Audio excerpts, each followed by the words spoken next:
Só para o povo entrar, tá, turma?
Então, vamos lá, gente. Foi a Aline que me perguntou, correto, Aline? Correto, professor. Então, a Aline me perguntou justamente aí a situação do ISS, revisando aí a questão do ISS, que ela entende locação ser serviço. E realmente o fisco entendeu isso por vários anos, que locação era uma modalidade, um tipo de prestação de serviço. Só que com base no novo Código Civil, que é o Código Civil de 2002, que de novo também não tem nada, né? Ele já está ficando velho. Quando o Código Civil define o que é locação, ele não define locação como serviço. E ele define como obrigação de dar alguma coisa. E aí, pela definição civil, locar não é prestar serviço, e sim dar alguma coisa a título precário. E com base nisso, começou-se a ter uma grande discussão se deveria a locação ser tributada pelo imposto sobre serviço ou não. E o Supremo entendeu que, com base no Código Civil e com base na definição legal do que é locar, locar não é prestar serviço, e sim dar alguma coisa. Então, essa foi o cerne da questão, e por isso que não há incidência de imposto sobre serviço na obrigação de locação de bem móvel. Tá? Então, esse é o contexto. Então, exemplo, se você vai lá na Localiza e aluga um carro, você não vai pagar mais ISS sobre essa locação, porque o que eles fizeram? Chegaram e te entregaram o carro. Agora, você vai lá na Localiza, aluga um carro com um motorista, sobre o aluguel do carro não tem ISS, mas sobre aquele motorista que vai ficar à sua disposição vai haver incidência de ISS? Vai, porque aí ele vai estar prestando um serviço de motorista para você. Tá? Então, um exemplo muito clássico, que acontecia demais também, Aline. A Aline vai fazer uma festona para a gente na casa dela, turma. E aí a Aline vai lá numa loja e aluga lá talher, prato, jogo de som, luz, etc. e tal. O aluguel desses bens móveis não há incidência de ISS. Só que a empresa vai mandar entregar na casa da Aline. Esse fato de pegar o material e levar na casa da Aline é uma prestação de serviço, porque é uma prestação de serviço de entrega. Nessa prestação de serviço vai ter ISS? Vai. Agora, sobre o aluguel dos bens móveis que ela alugou, vai ter ISS? Não. Tá? Outro exemplo, continuando com esse. Além da empresa entregar isso lá na casa da Aline, ela vai mandar uma pessoa para montar os equipamentos e fazer tudo lá para ela. Sobre isso, vai ter incidência do ISS? Sim, porque vai ter uma prestação de serviço de uma pessoa lá. Então, ajudou, Aline, o que eu te falei? Professor, e como fica isso na emissão de nota? Não vira aquela bagunça, não? você, você tem que discriminar. Então, um exemplo, por que muitas vezes hoje você vai alugar prato, talher, esses trem, tudo? Muitas das vezes eles falam assim, não, no aluguel eu até te dou desconto, mas na entrega eu não consigo não, porque é terceirizado. Grande parte dessas empresas foram autuadas porque todas elas faziam as coisas na clandestinidade. Clandestinidade em qual sentido? Elas colocavam lá que não tinha nenhum tipo de prestação de serviço, que era tudo locação. Então, exemplo, eu mesmo advogo com uma empresa, não sei se eu falei isso no vídeo, eu mesmo advogo com uma empresa, que essa empresa fazia muita palestra. E era naquele tempo que o data show, esses trem era muito caro, então todo mundo alugava ao invés de ir comprar. E aí essa empresa, ela sempre alugava de uma outra empresa que ficava no mesmo prédio esses componentes eletrônicos para fazer as palestras, principalmente projetor multimídia, etc. e tal. E aí um dia nós recebemos na empresa lá um papelzinho da prefeitura falando assim, sabemos que vocês sempre contrataram a empresa tal para contratação, locação de projetor multimídia. Por favor, me informe. Aí vinham as perguntinhas assim, como que vocês locavam? Qual é a frequência? Eles mandavam alguém entregar? Eles mandavam alguém operar? Ou seja, a prefeitura estava fazendo uma investigação para saber se a empresa só locava ou locava e prestava serviço. A sorte que isso veio na minha mão, eu respondi tudo assim, não, a empresa fica no mesmo prédio e sempre a gente vai lá e busca o equipamento e eles não mandam nunca ninguém entregar e nunca ninguém operar. Por quê? Porque aí ficou configurado só locação. Só que se eu tivesse respondido diferente, não, toda vez eles vêm aqui, entrega para mim, eles montam um equipamento aqui para mim bonitinho e tudo. O que ia acontecer com a empresa? Ela ia ser autuada porque ela omitiu prestação de serviço. E como que fica isso contabilmente falando, que é a sua pergunta? Eu posso ter uma empresa que aluga, mas ao mesmo tempo, essa empresa também pode prestar serviço. Lembra que a gente falou que eu posso sempre prestar um serviço, mas ter outra coisa concomitante? Então, exemplo, eu vou comprar um carro novo, vou lá na Banzai, tá? Eu comprei um carro novo na Banzai. Quando eu comprei esse carro 0 quilômetros, eu estou pagando o que neste carro de imposto? ICMS, que é Imposto de Circulação de Mercadorias e Serviços, IPI, Produto Industrializado, e IOF a depender da minha operação financeira que eu fiz de compra ali com a Banzai. Porque eu comprei uma mercadoria. Beleza. Aí eu estou com o carro, vou fazer minha revisão e pago lá o serviço de mecânica. Qual que é o tributo que a Banzai vai emitir a nota para mim? Imposto sobre serviço, porque houve uma prestação de serviço de mecânica. Então, não quer dizer que você é uma empresa A, que você só vai pagar determinado tributo. Então, se você está vendendo produto, você paga ICMS como exemplo. Se você está prestando serviço, você paga ISS. E por quê? Porque todo CNPJ, que é o Cadastro Nacional de Pessoa Jurídica, ele tem a atividade principal da empresa. Eu vou colocar locação.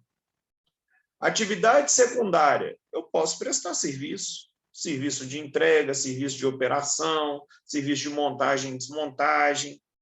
Então, sobre o que eu cobrar de serviço, eu vou pagar ISS. Sobre o que eu cobrar de locação, eu não pago ISS. E aí basta você discriminar na nota o que é o preço de quê, e sobre o serviço você vai recolher o ISS. Sobre a locação, não. Assim que funciona. Entendi, professor. Posso fazer as outras Claro, perguntas? fica à vontade. Você também traz no material a questão da construção civil, né? Que ela não entrou na alíquota de 2%, né? Poderia ser a mais. Por quê? Repete a pergunta e me explica de novo, só para eu pegar aqui. Você trouxe a questão da construção civil, né? Ah, No material. E aí fala que lá pode exceder, pode passar o valor de 2%, né? Que ele não enquadra. Por quê? Tá, Ele não ficaria só no de 2%. Na verdade, é o seguinte, a alíquota do imposto sobre serviço, ela pode variar, de acordo com a lei do município, entre 2% a 5%. Ou seja, a alíquota mínima 2% e a alíquota máxima 5%. Quem vai estipular qual que vai ser, se vai ser 2, 3, 4, 4,5% ou 5%, vai ser o município. Então, o município tem aquela lista anexa, que é a da Lei Complementar 116, que é a Lei Complementar do ISS. O município vai pegar e fazer a sua legislação e falar quanto que vai tributar cada tipo de serviço. O mínimo é 2% e o máximo é 5%. Então, ele tem essa flexibilidade entre 2% a 5% para tributar. Tá? O que, às vezes, você pode estar pegando aí a questão dos serviços de engenharia é porque dentro do imposto sobre serviço, a gente tem algumas questões lá que é as exceções à regra.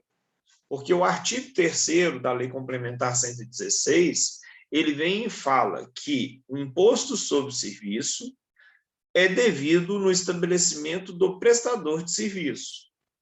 Então, a regra geral é o imposto sobre serviço sempre será pago no município onde eu, prestador de serviço, estou situado.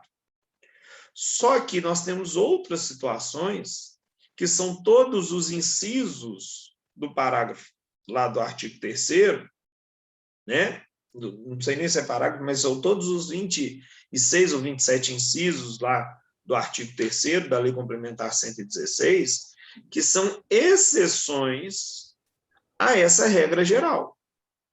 E quais são essas exceções? São aqueles tipos de serviço que você consegue configurar que, mesmo tendo a empresa no município tal, se eu tenho que deslocar mão de obra para outro município para executar esse serviço, o imposto sobre serviço vai ser devido onde o serviço é executado. Aí eu dei uma dica. Ao invés de você decorar todos esses 20 e tantos incisos, o que é legal a gente pensar? Que quando eu penso em serviço de engenharia, eu sempre tenho deslocamento de mão de obra. Eu não vou montar um andaime, vamos supor, dentro do meu escritório.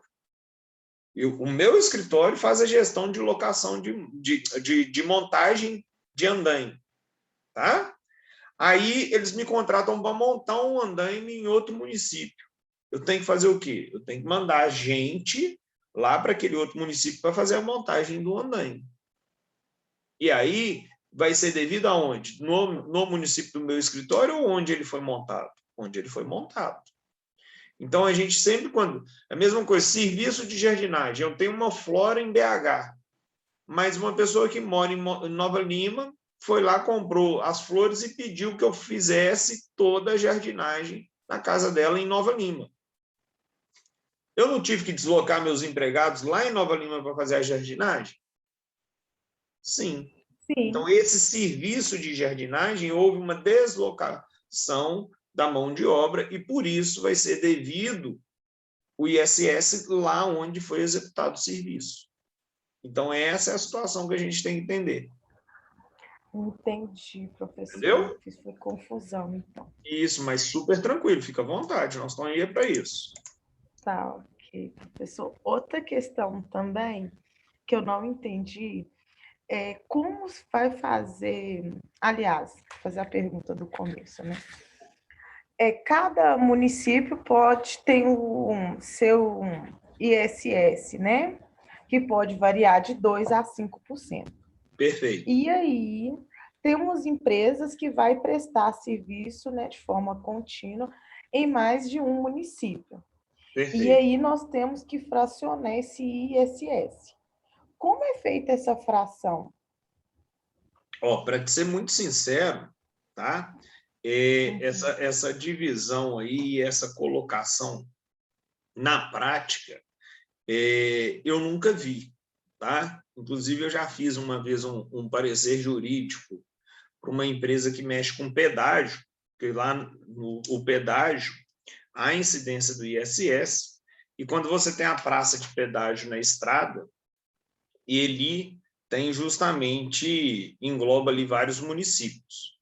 De acordo com a legislação, fala-se que o que você recolhe de ISS tem que ser fracionado entre esses municípios.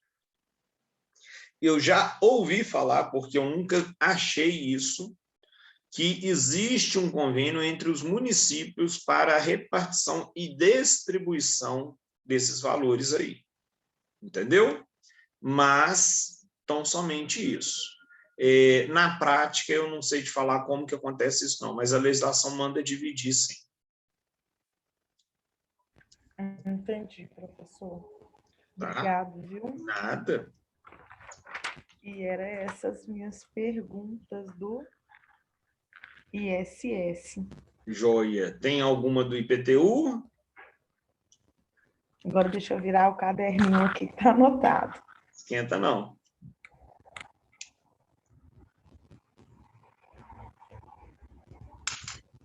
Ah, tá. Professor, eu também não entendi, foi a questão do IPTU, quando você explica, por exemplo, aqui, deixa eu na minha anotaçãozinha, quando você fala assim que uma pessoa ele tendo um imóvel, né, em tal lugar, e ali ele usa como fazer, sei lá, área rural, né? Tem uma vaca, aquela coisa toda, e aí estando localizado na zona rural, urbana, ele vai pagar IPTU, não ITR. Vamos lá. Essa parte eu não entendi. Deixa eu explicar isso, que isso é muito importante, isso a gente tem que ter também. O seguinte, a regra geral sempre a gente tem uma expansão urbana, e com essa expansão urbana, a cidade sempre transforma aquela área que antes era rural em área urbana. Porém, vamos supor que o município está crescendo, e ao ele crescer, existe uma fazenda aqui no meio desse caminho. Essa fazenda, quando ela foi incorporada para uma nova área urbana, o que o município queria ou quer fazer? Cobrar dessa fazenda IPTU, ao invés dela continuar pagando ITR. E aí o seguinte, se essa fazenda exerce a sua atividade rural, ela não vai deixar de pagar ITR e vai continuar pagando o quê? Ela não deixa de pagar ITR e vai continuar pagando ITR e não vai pagar IPTU enquanto ela explorar a sua atividade o quê? Rural. Porque ela tem um direito adquirido e mesmo que agora ela esteja dentro de uma área urbana, ela está desenvolvendo atividade o quê, turma? Rural. Então, ela continua pagando ITR. Agora, eu tenho a expansão de uma cidade, pegou essa fazenda não está produzindo nada, não tem nada, e essa fazenda é só terra. O que vai acontecer com essa fazenda? Se aqui virou uma expansão urbana, essa fazenda vai ser fracionada em quê, turma? Em lote, em bairro. E aí, consequentemente, ela vai passar a pagar o quê? IPTU. Tá? Então, na verdade, é porque ela passa a pagar IPTU porque ela não desenvolve atividade rural. Então, não há porquê, já que ela foi incorporada por uma expansão urbana, não há porquê ela continuar pagando ITR. E essa é a briga que acontece na prática. Então, é a mesma coisa. Se você pegar aí o que aconteceu em Belo Horizonte. Belo Horizonte era só a Avenida do Contorno. Aumentou. Exemplo, o bairro Floresta era uma fazenda, o Padre Eustáquio era uma fazenda. Deixou de ser fazenda? Deixou. Virou o quê? Uma região toda parcelada em bairro e ruas e lotes. Entenderam a lógica? Entendi. Professor, esse critério, então, topográfico é a questão da expansão urbana, né? Exatamente. E econômico é a forma com que a terra está sendo utilizada. Perfeito. É isso? Isso mesmo. Ótimo.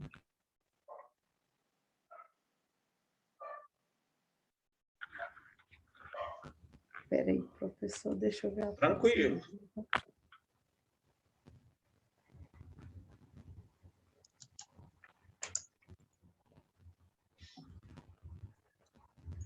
Professor, quando você fala que o locatário ele não tem responsabilidade com o IPTU do imóvel, né?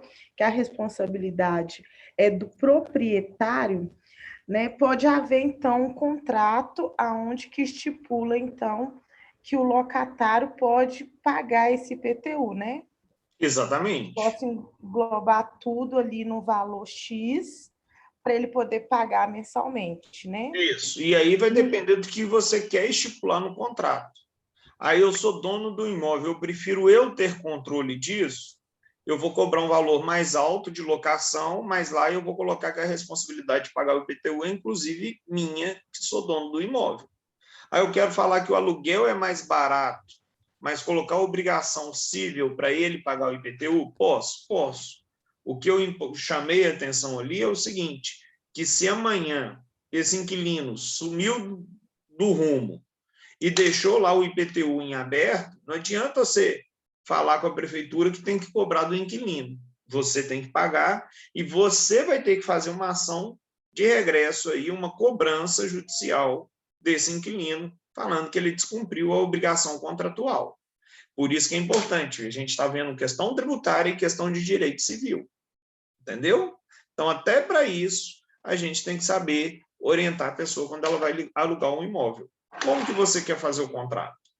O que você acha legal e melhor fazer o contrato? Essa é a situação. Entendi, professor. Entendeu? Entendi. Professor, você não colocou no material, mas você chegou a falar no vídeo questão sobre um caso de BH do georreferenciamento, acho que é isso mesmo. Isso. O que é legal ali? Você pode me falar, porque eu não vi no vídeo. Há alguns anos atrás, Belo Horizonte fez um sistema de georreferenciamento, que é o quê? Passou com um drone em toda a cidade e remapeou toda a cidade. Então, acho que eu dei até um exemplo do Everton, do Emerson lá, né? Acho que foi do Emerson. Ele compra um terreno de 1.000 metros quadrados e constrói lá um barracão quando ele casou. Era um quarto, uma sala, uma cozinha e um banheiro, de 40 metros quadrados. Quando ele fez isso, o que aconteceu?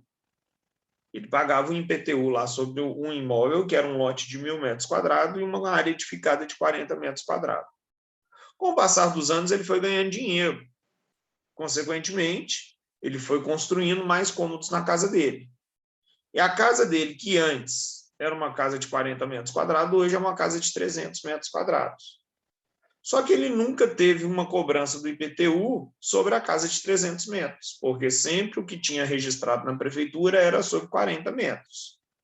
Quando a prefeitura faz o georreferenciamento, ela descobre que ele fez uma reforma na casa dele e que a casa dele, em vez de ter 40 metros, só tem 300 metros. O que ela vai fazer?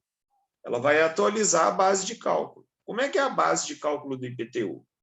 A área do terreno mais a área construída e tipo de qualidade da construção. Então, ela tinha um cadastro lá de uma casa de 40 metros quadrados e hoje ela passa a ter um cadastro de uma casa de 300 metros quadrados. O que aconteceu? Se ele pagava R$1.000 por ano de IPTU, ele vai passar a pagar agora 5, 7 mil reais. Ah, aumentou? Não, eu atualizei a base de cálculo do IPTU ali devida. Essa é a situação. E aí entra o princípio, então, da progressividade.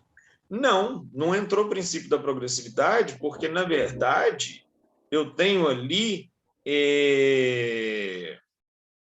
a mudança apenas da base de cálculo.